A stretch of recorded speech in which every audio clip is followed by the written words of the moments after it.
So on this week's edition of the Entrepreneurs at Scale podcast, I'm absolutely thrilled to have Tim Crump.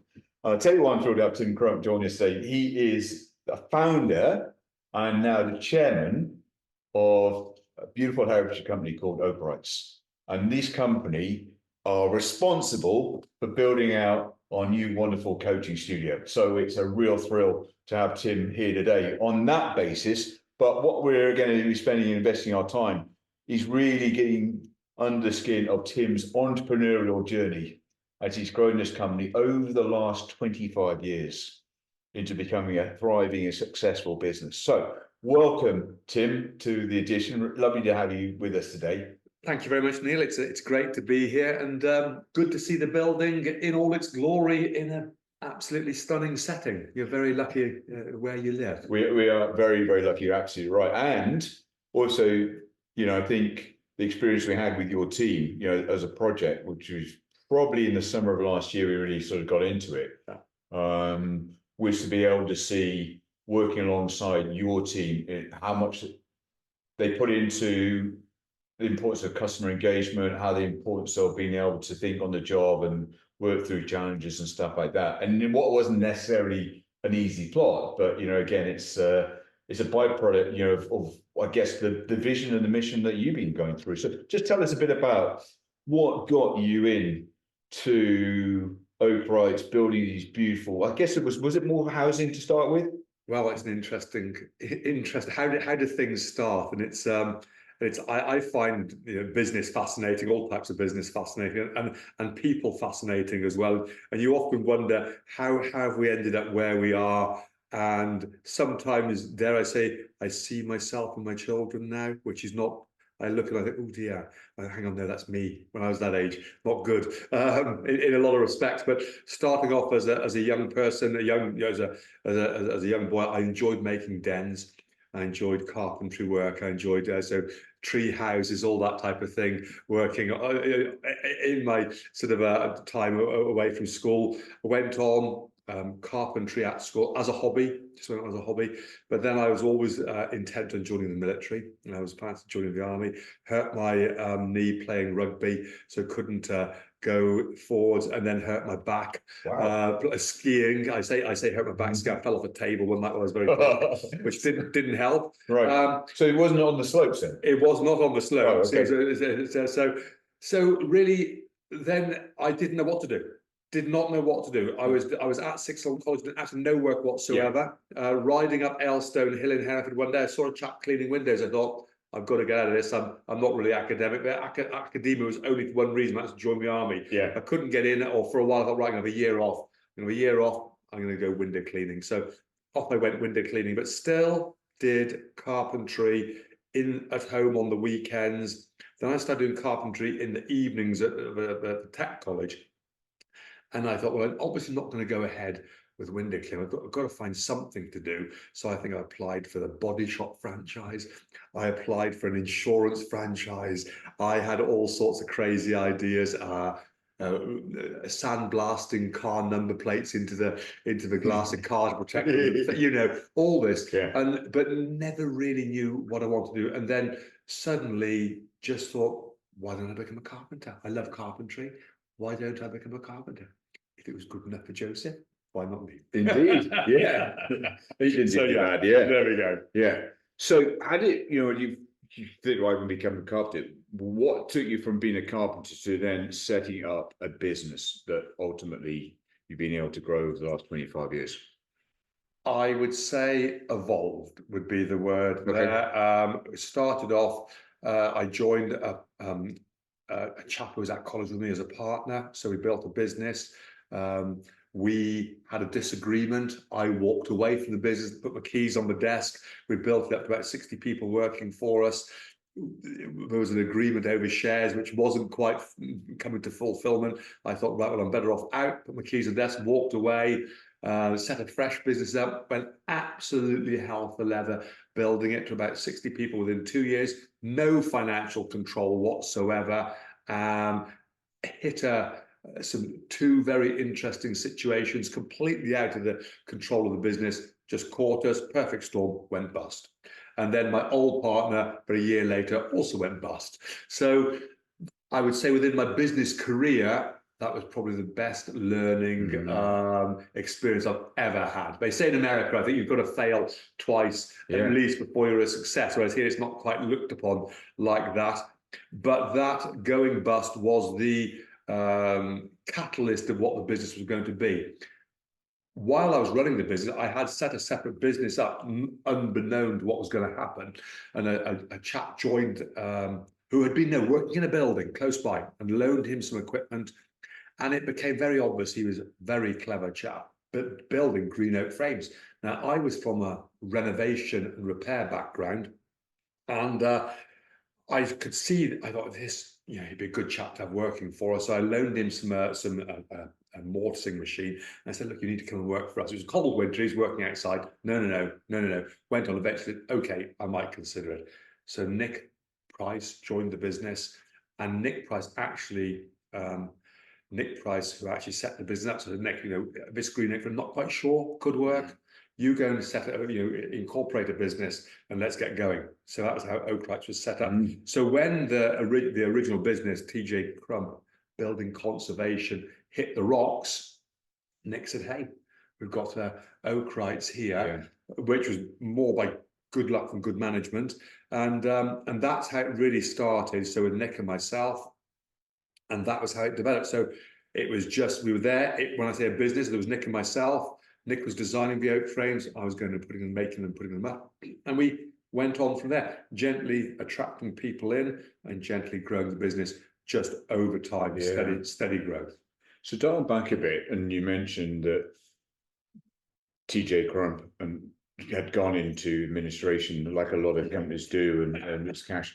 What were your lessons from that? Because I think, as you said, that was probably the valuable lessons that came from that. What were the key things that you took out of that in terms of that, if you had your time again, and obviously you did, were informative in your learning about becoming a business person? I realized, I think then, that I loved meeting people. I'm a people person. Love meeting people. Sales, relationships, personal relationships, customer was the part I really thoroughly enjoyed. I absolutely adored the craft, going back to my childhood and my hobbies, and it became my job. Absolutely wonderful. From the repair of oak frames, then into the green oak frame, creating structures that are going to last forever. But what I realized, what I didn't perhaps have and certainly from having the business that went into liquidation, was I did not have the financial understanding. So I decided at that time I had to find good financial control, and had to find a model that actually allowed, because where we'd got caught was growth and cash flow. Too much growth, not enough cash flow. Boom.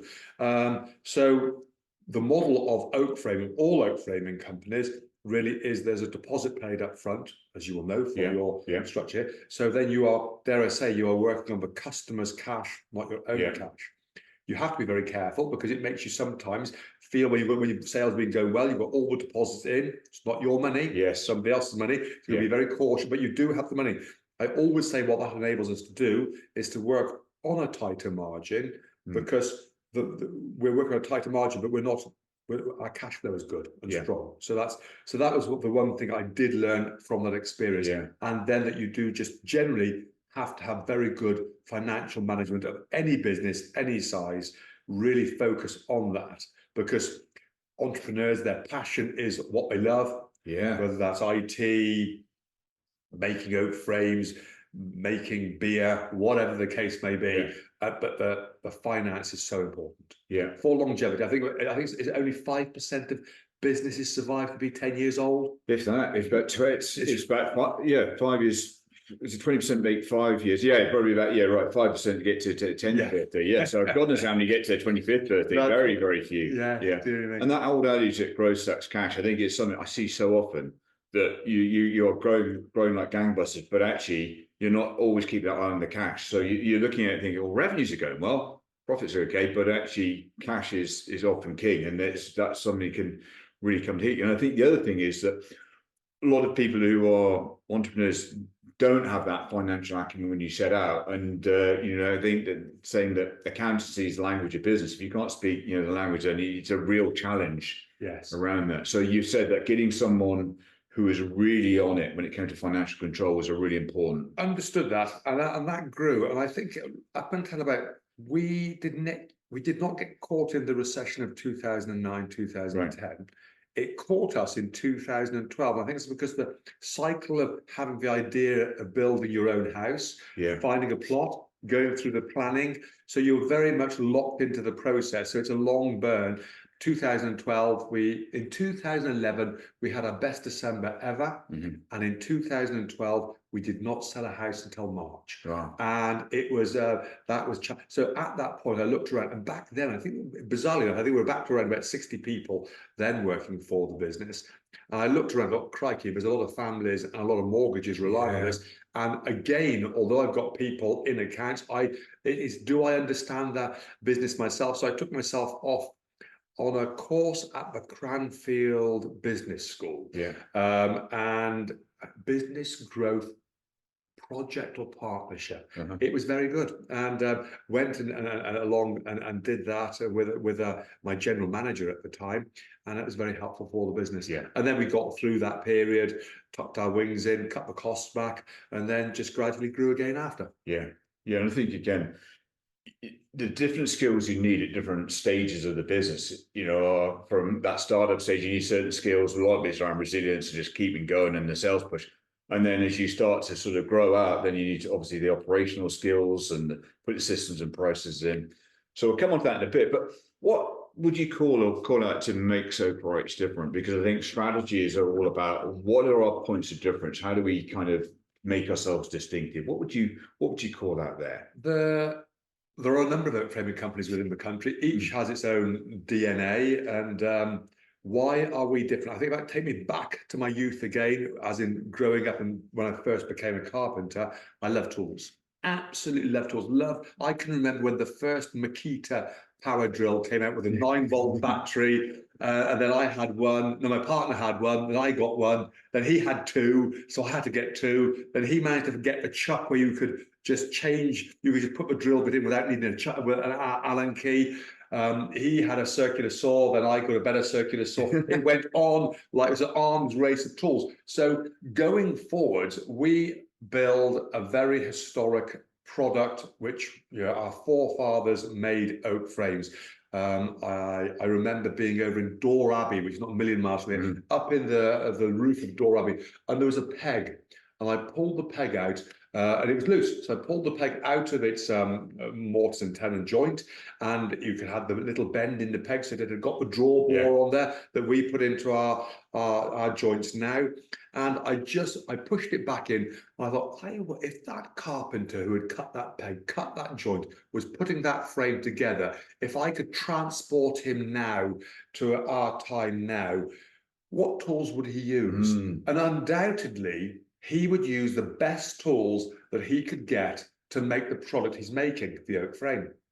So how we look at things is we are building a very traditional product, but if we could bring those carpenters back from 300 years ago to now, they would use, if there was a CNC machine that could cut the standard joints, they would use a CNC machine to cut the standard joints. They would not be using a spoon auger to auger out the drill hole for their peg to go in and cutting it by hand with a bow saw or whatever they would have used back in the day. They would use CNC machine.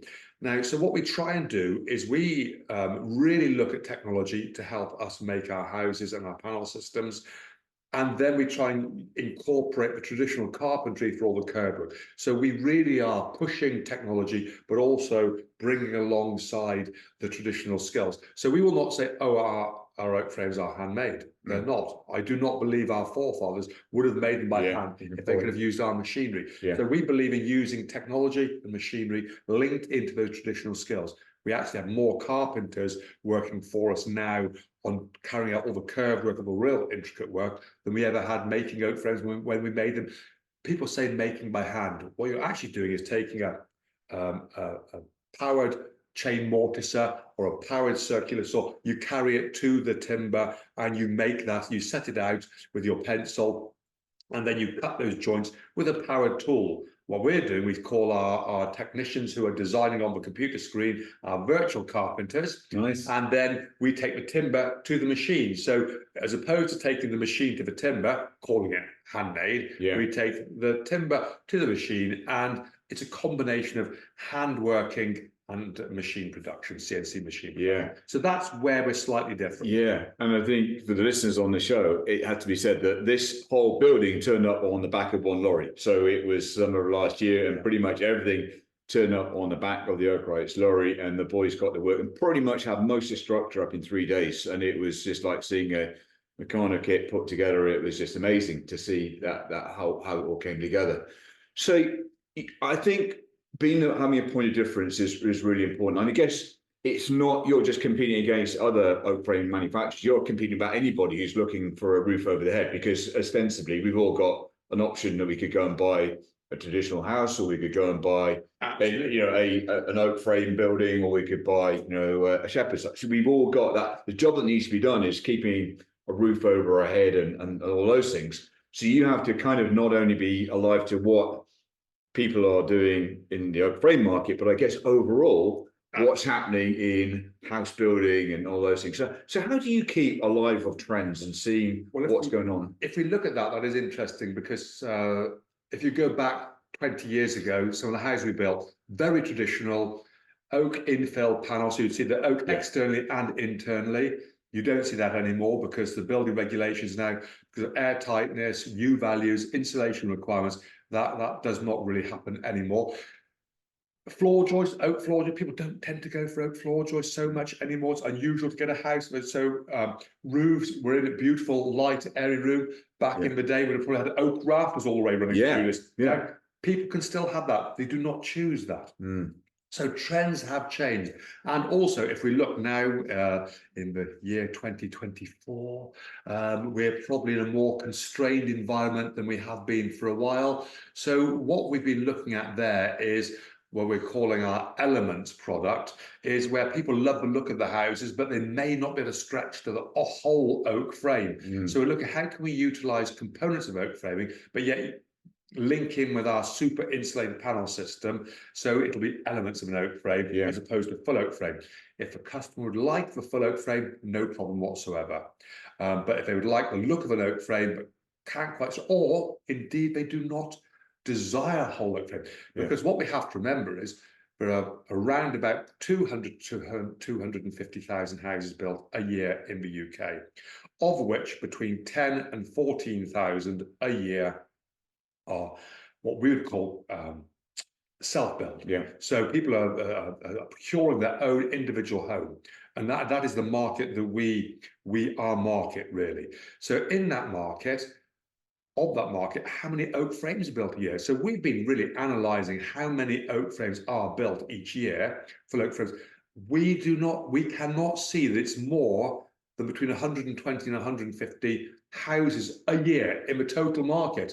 So our pond of it. So if we're looking for scaling up growth, and your maximum pond is 120, 150, and let's say there's 6 principal companies, well, you see where you're going.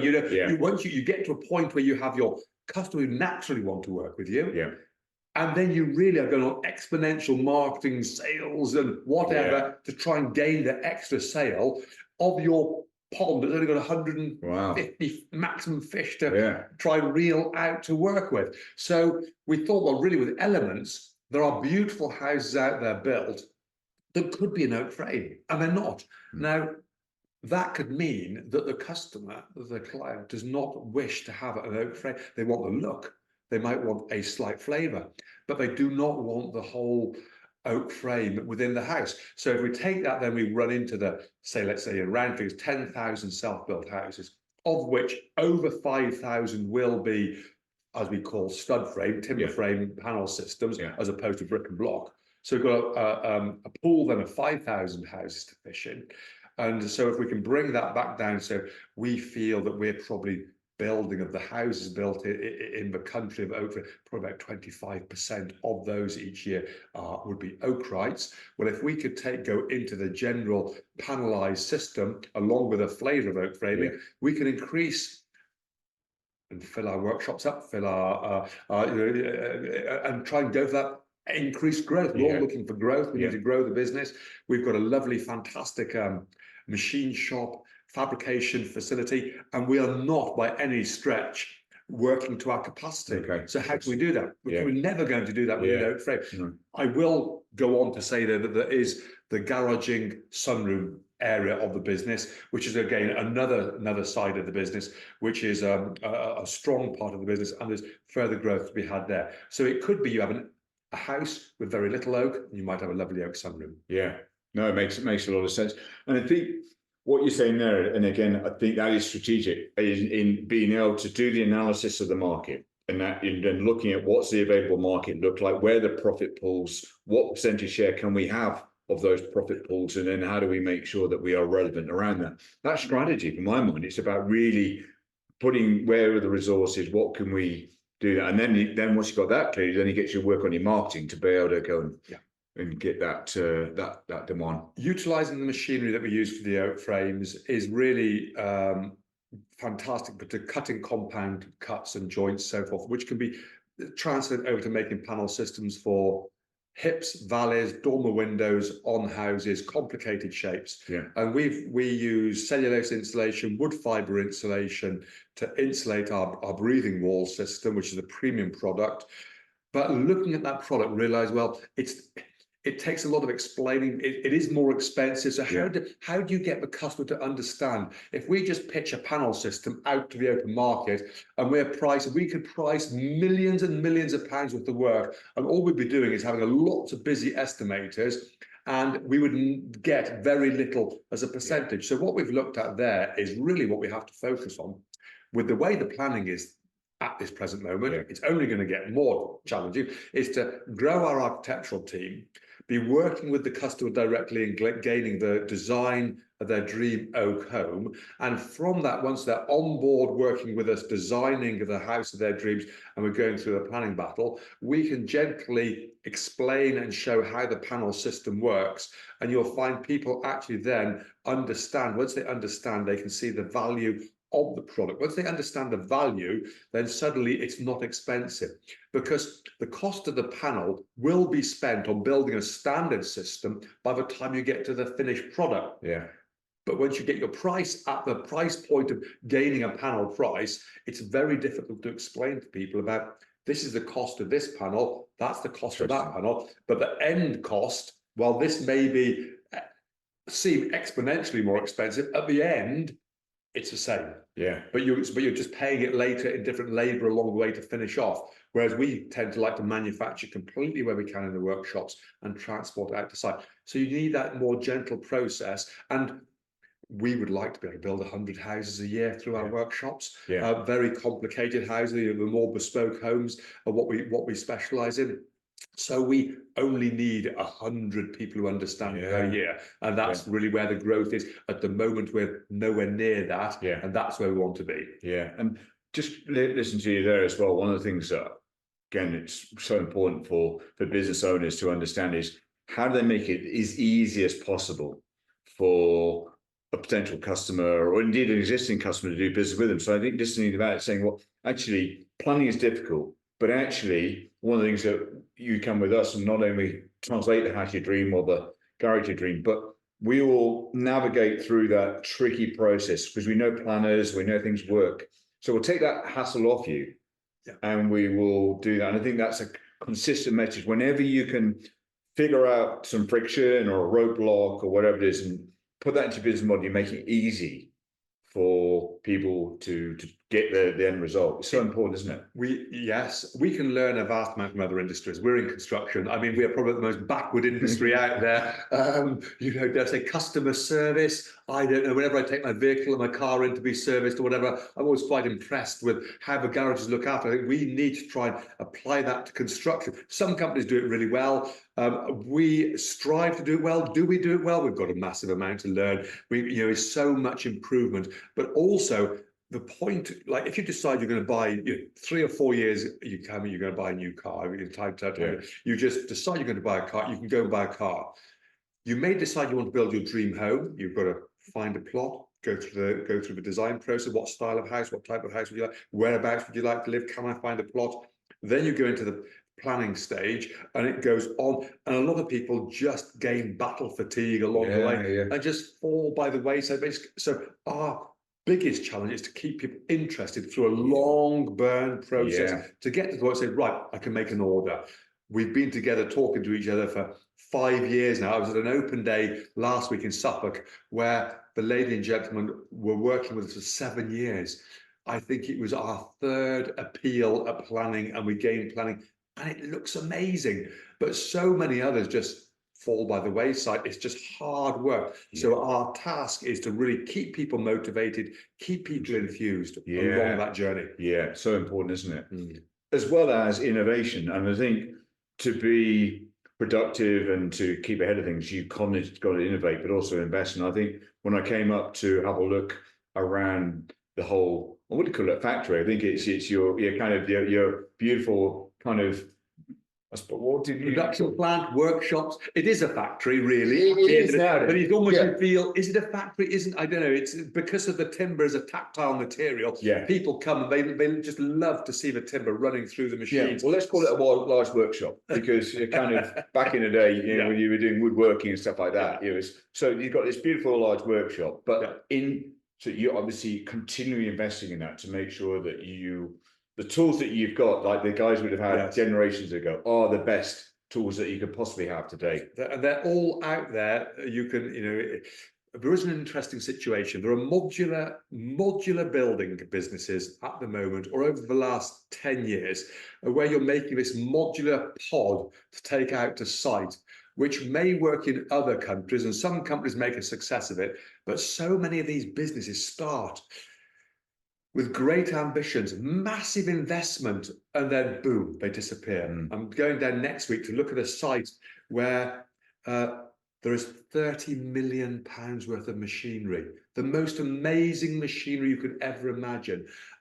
Some of the machines have only ever worked for 17 hours, and a lot never have worked. And this business put all this money into this idea of these modular buildings. With our planning system here, for whatever reason, planning got held up. They couldn't get the modules out to site to build the apartment buildings. Then they were having to stack them in the yards. The yards weren't big enough. They didn't have enough space, and they pulled the plug. So now, for what we do in making panels, individual panels for our bespoke houses, very gentle growth along the way. Hopefully, we'll be able to gain some machinery from that to bring on board.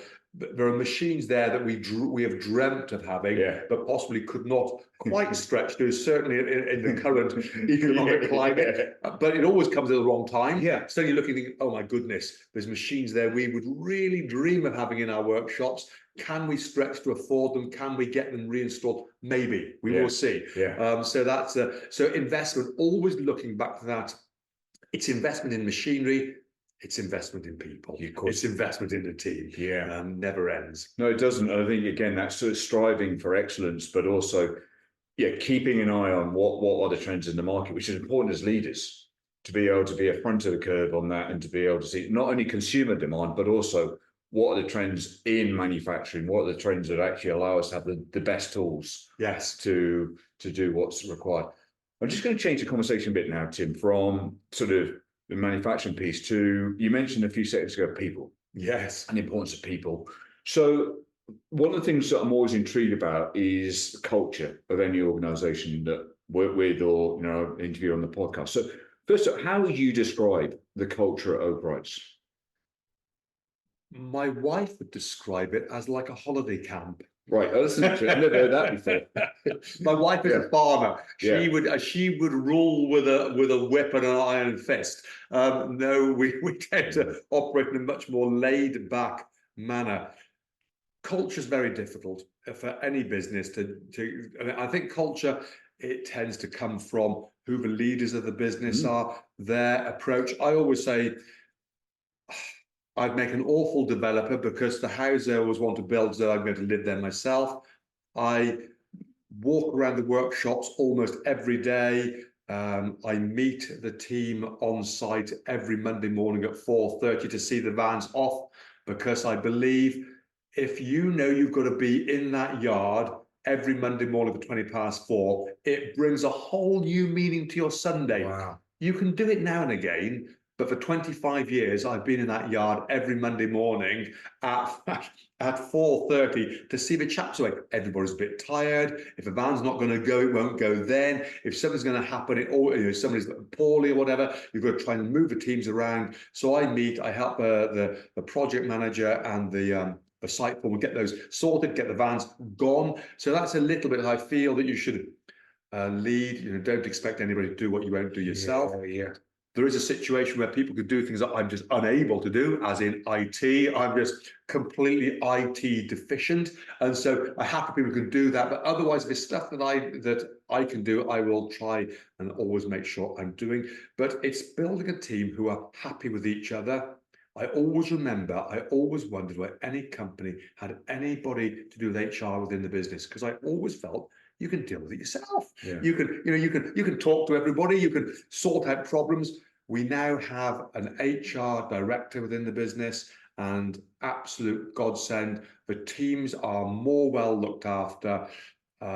Any problems anybody has can be dealt with, and also people can be given a more clear path through the business of how they can expand their desires. And also, dare I say, if people reach a point where they can't go any further, try and help them to move on to perhaps another business seamlessly in a friendly kind of way. So that's that is where the culture, it's a different. I can understand it's you always look and think, how do you gain a good culture within a business? It's a challenge. It is a challenge, but I think there's a number of things that will be very much a reflection of what's really important to you, and to whoever else for that matter, because as a family business, it kind of probably a lot of the values that you have as a family, I would witness as going around the business. The things that are important to you that have been handed down around the generations, are inherent in many respects in that values. And I can tell you that so often you can go into so many companies and they say, tell me about your values. And they wouldn't be able to tell me about their values. They might be written at the reception area, but I say write them all down, and they kind of get maybe one down there around integrity or some blaze around that. Yes. And so it does start with the leader. So by shipping up and turning up at 4:00 in the morning and showing that you're there because you care about the business and you're there to lead from the front, I guess is leading from the front. The fact you talk about the team and team being able to really connect with one another and get on with each other is really important. Having a happy team. So all these things that you just mentioned are those that probably are there in your culture. Those are things that you wouldn't necessarily be having written down, but because you lead from that and you book as an example, I think, and that's probably one of the things that you will be passing down to your leaders is what is kind of firstly the rules of the game that you want to play by, but how do we react when things don't go the right way? Well, that is it. Now, there's an example I can give you that now. A young lady who we supported went away to work abroad for a while, has arrived back home, and within a month had decided that she'd like to move to a different business. And you think, oh, dearie me, did we do the right thing by supporting that person while they were away? She was actually able to work while she was away.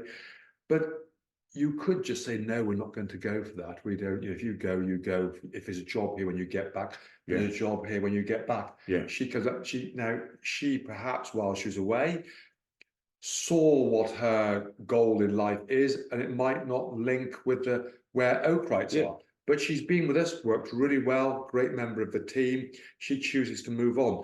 And you sometimes do think, oh, do we operate in the right way? But you could operate in a different way. You could say, right, everybody's here, nobody's my friend. They're just here. But the working people within the company are here to work as hard as they can for the business, and we're here to get as much out until they burn out, and then they move on, and we'll just get somebody else and work them to death. Well, that may work for a certain type of person who runs a business, and it may be profitable. Very profitable. Who knows?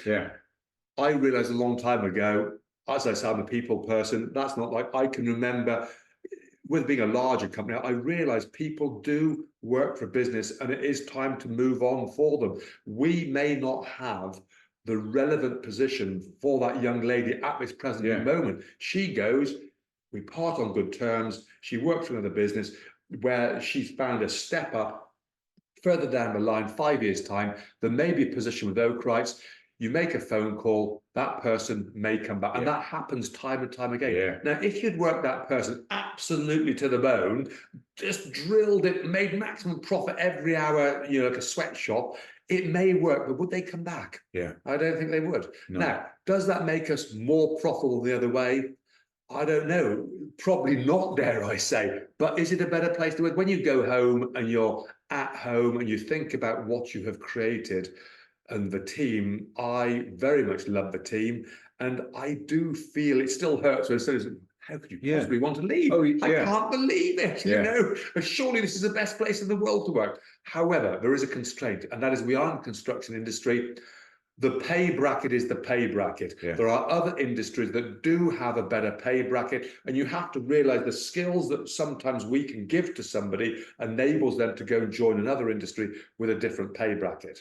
If they may enjoy that industry, they may not. They may enjoy working in the construction to be with us. And that is, we have to accept that. I hear that when we go and buy our machinery, someone over in Germany, and we're talking to the companies, they say, what are your challenges? They say, well, our challenge is the car industry. You know, we're 20 miles from, and we realize it doesn't matter what we do, we cannot pay what the car industry. So we can provide the best working environment in it, but if somebody needs extra cash at a certain time, there is a business there that it just pays more. But I can't tell you, I mean, I've just been on a coaching call with some client of mine in Derbyshire this morning, just up the road from them. They've got Rolls-Royce and they've got other big companies. You can pay a lot more for an engineer or for someone who's a fabricator or whatever they're doing. So they have to think about, how do we create a culture and environment where, as a smaller company, we can give someone more accountability, more responsibility, that kind of feel that we look after them as opposed to just being a number. And I think hearing you there, Tim, again, treating everybody like you'd like to be treated yourself is probably an important maxim to you about how you come across, and obviously being a people person. Do you have values that you've got? Do we have values? I mean, you probably said they're written down somewhere. They will be. I always find it's an interesting thing, the values. I find it quite hard when we had to sit down and write down, what are your values? I felt really uncomfortable, because I think, yes, you do need to have them written down. We have got them written. What are they? I wouldn't have a clue. Interesting. To be absolutely honest. But if you say, but what are the values? I think the value of the company comes through about the team you build around you, the way they work together. We do have our management meeting each month. The team are given tasks to do. They all work together, and teamwork is try and get everybody to work together as much as possible. We want to build the best product we possibly can. We want to try and be as honest as we possibly can to our customers within a business that has to make a profit. We want to try and give our people who join the business the best environment we can possibly give them. And also then I say, really, the main thing has to be that if somebody decides to move on, we can do that in a way that we help them get to a position. Because if we're helping somebody to grow, and they grow to a point where they need to move on, that point of growth while they've been with our company has benefited the business. And then the moving on benefits them, benefits their career. And like, as I say later, they may well come back. And people do come back. And that's the great thing. And also what we do absolutely love is youngsters, bringing the youngsters on. We, for so long, could not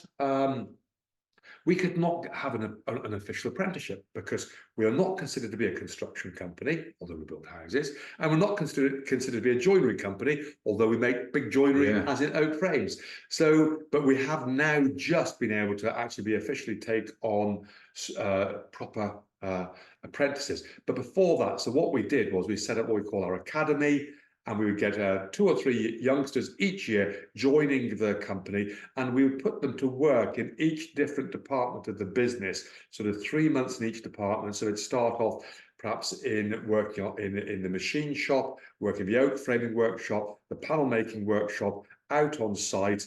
We're now working to having them working in the clerical side with project management or whatever for a 3-month period. So of that, they've seen all parts of the business, and then you find out, so where this peg which holds it fit into, where do we see, where is the need within the business, what have you seen that you feel you can really have the most impact upon, and we move that young person in. And that has been where we've generated our younger managers from.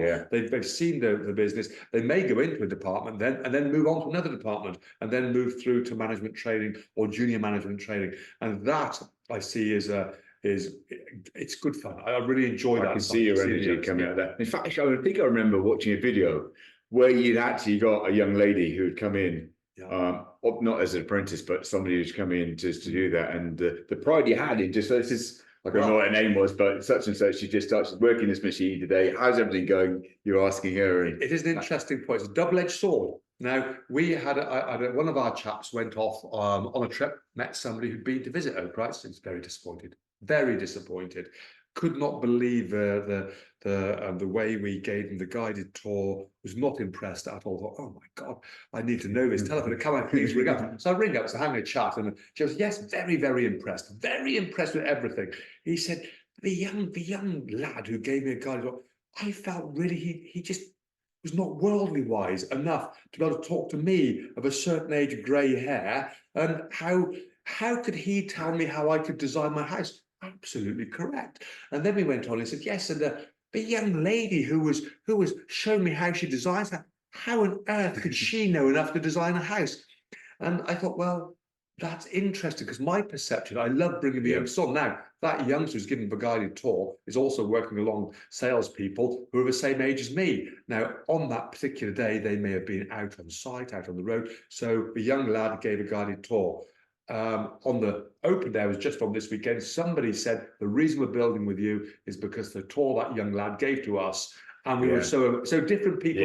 So massive. Just because you think that, so likewise you go, the older generation, if there are people out there who fancy a job not full-time but part-time, so you've got youngsters coming through, you've also got somebody with a massive amount of experience in a different type of business who may be able to come in, fill a slot, and enjoy what we do, and that works well.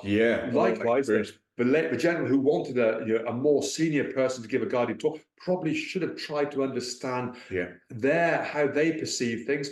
Got an older designer, we could have one of our senior designers, would have given them a guided tour through how we design the houses, could have worked really well. So it's two sides or two different ends of the spectrum. But the youngsters coming in, the older generation who are looking for perhaps do not want big time corporate anymore, but could give us so much knowledge on a part-time basis. So the workshop is in a pretty beautiful rural area, and that has its benefits. But I guess, do you have a challenge in finding talent that you need in a rural area around that site?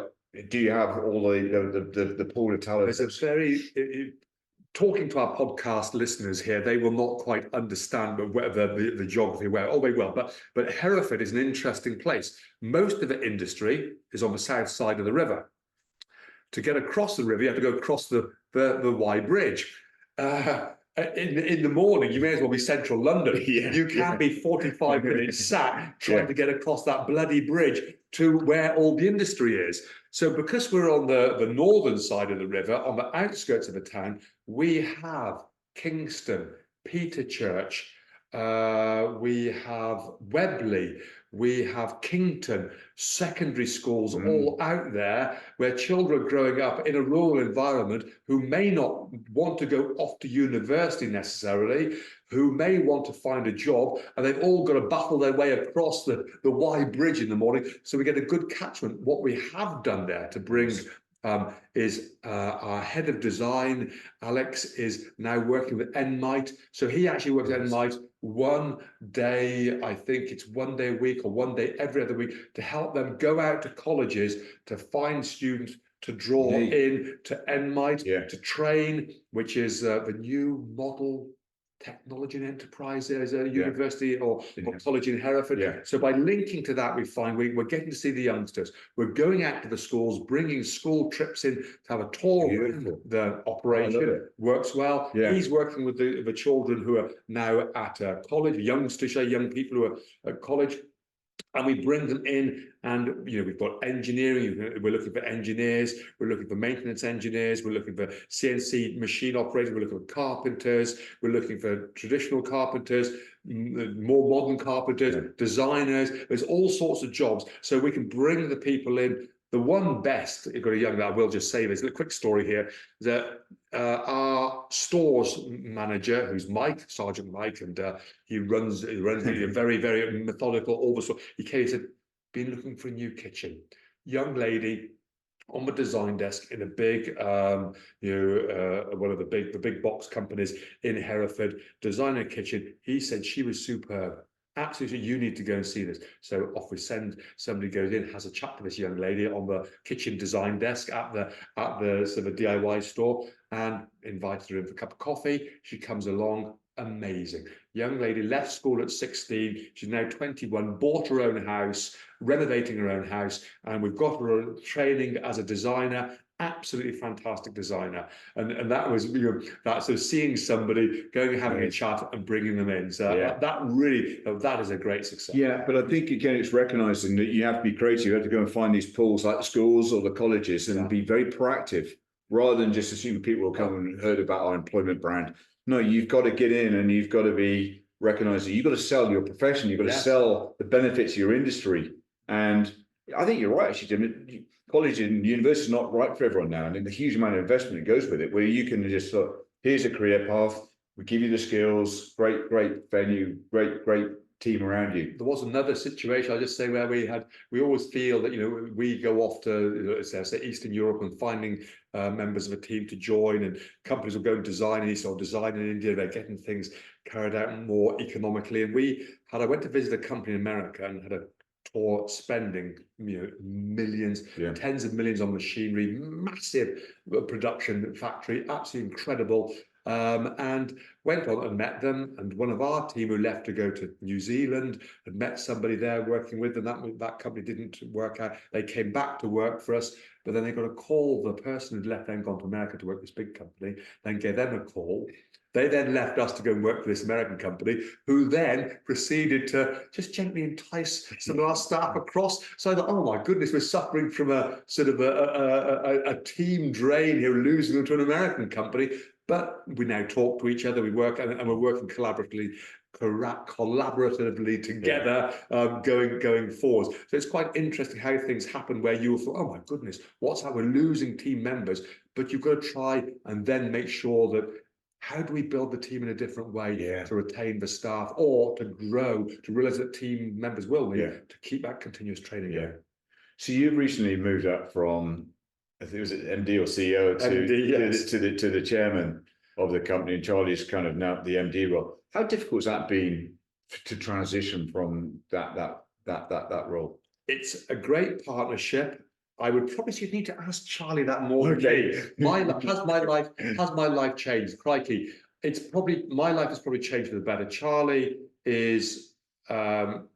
was schooled in Spain, so he understands more of a European feel. He came but did his business degree in Leeds and then joined our company, went away, came back and joined the company, has worked through, he's on building his second house now with a young family. So you understand that younger professional person, very much more methodical, I would say, in his approach than I am, very much more business orientated than I am. He understands as a larger business, systems, process.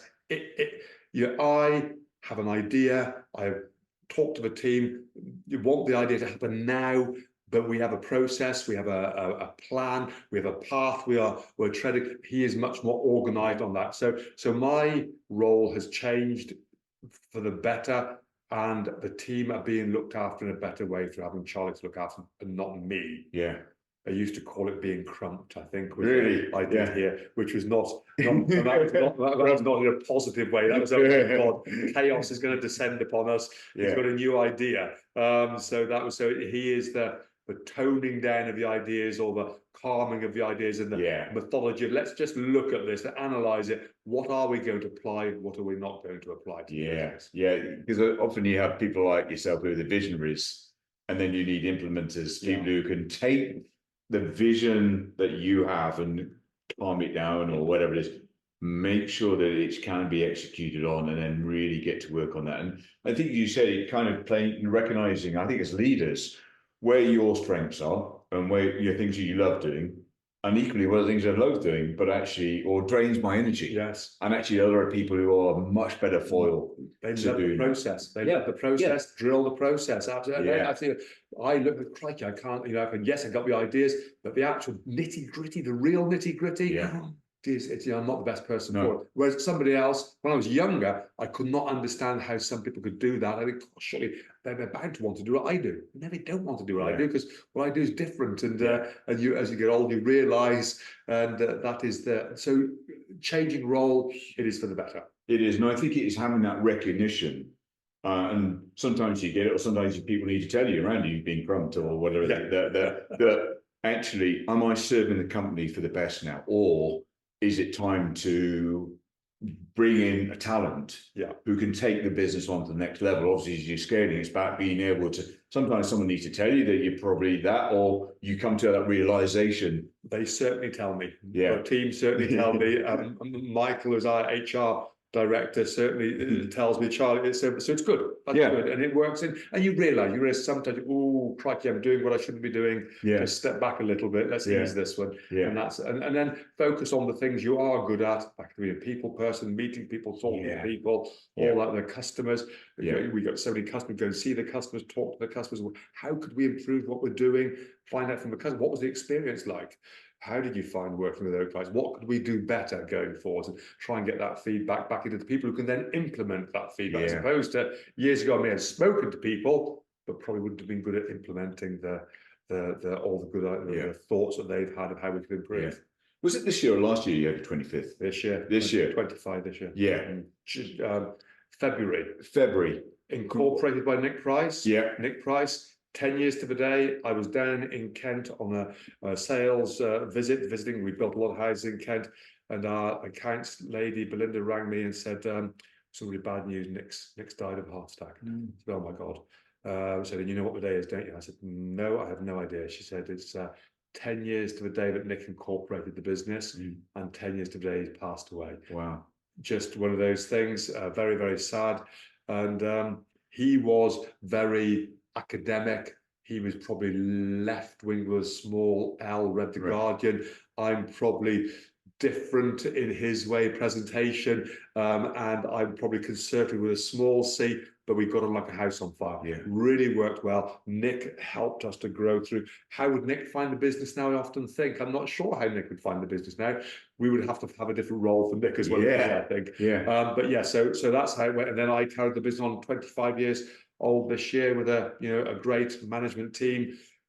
Challenging times at the present moment. Last year was very challenging.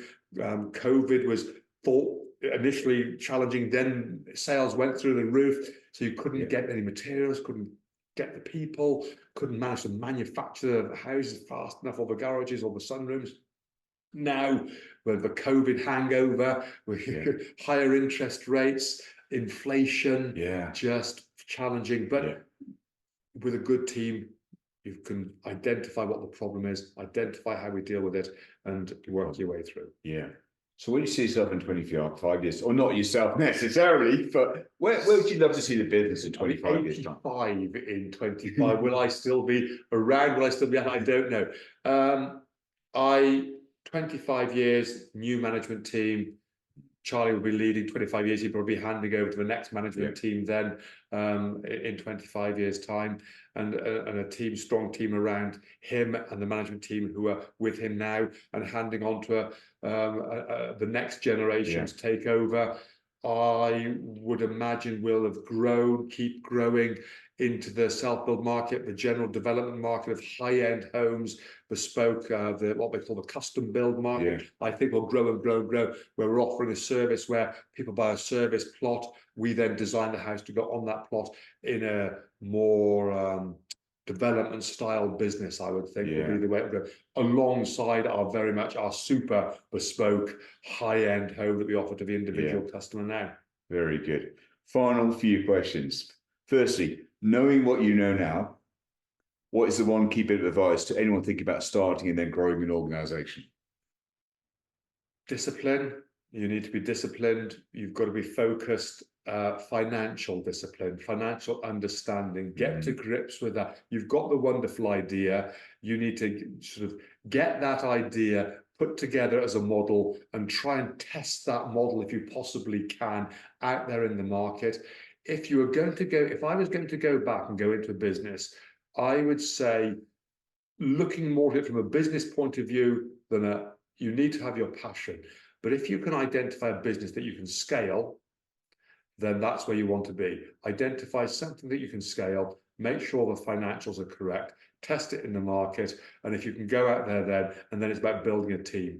But if you've got a business you can scale, you can, whether you want to stay with the business then, or whether you've got a business that you could sell, as opposed to a business that it becomes very much, can our business be scaled? How much can it be scaled? It's gentle growth. Could it grow fast? It can only grow as fast as we can train the people. Yeah. So there's a maximum growth trajectory that we've got. Trying to do it faster never really works for construction companies, always tends to go wrong. Yeah, very sage advice. Indeed.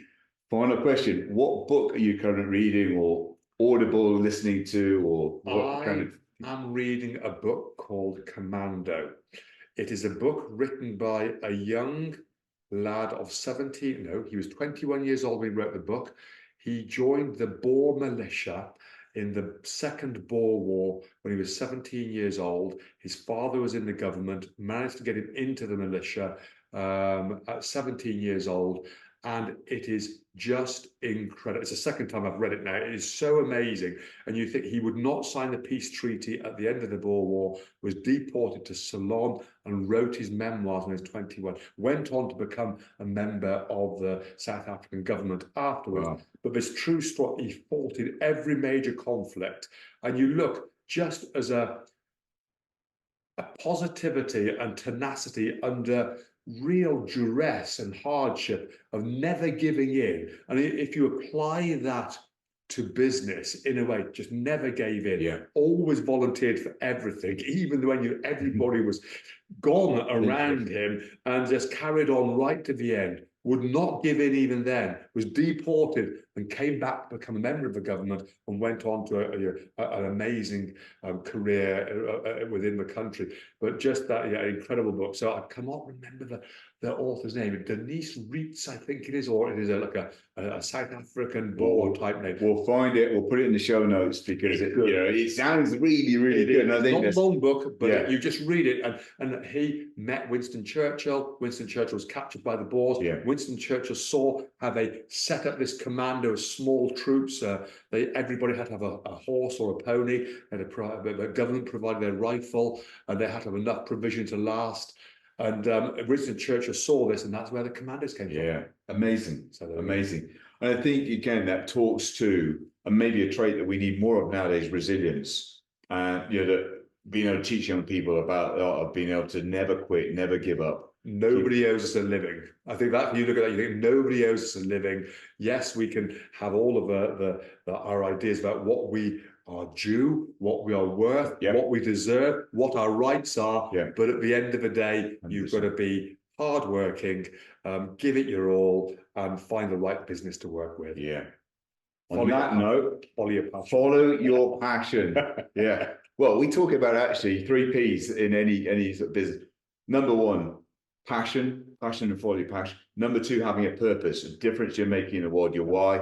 And number 3, persistence. And 3 actually comes hand in glove, because if you've got a deep passion and a purpose, you do whatever it is to break through all the barriers and all that thing. Anyway, Tim, thank you so much for being our guest on this week's Entrepreneurs at Scale podcast. First one we've ever done in a face-to-face situation. So you're groundbreaking in that area, in your own build as well. So honoured to have you with us today. It's been an absolute thrill. Thank you so much. It's a pleasure. Thank you.